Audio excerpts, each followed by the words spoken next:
Никаких изменений территориального устройства федеральная власть не планирует. Максим Васильев, телеканал Юрган. Сегодня в Сыктывкаре вручили государственные награды России и республики. Почетные звания и грамоты получили лучшие в своей профессии медики, учителя, ученые, артисты, спасатели. Это те, кто долгие годы отдавал себя республике, своей родине, отметил глава Коми в своем поздравлении. Спасибо вам за ваш многолетний добросовестный труд.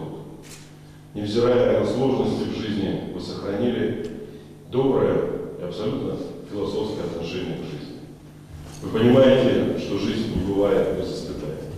Вы понимаете, что жизнь – дело достаточно ответственное и трудное.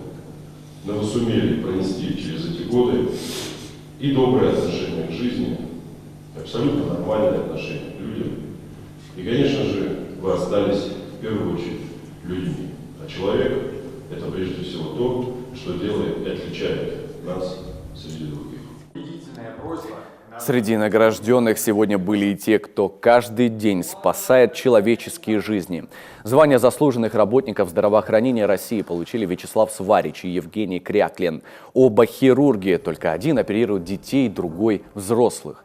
И хотя работают они с людьми разных возрастов, главная награда у них одна – это улыбка пациента. Елена Кононова встретилась с героями дня.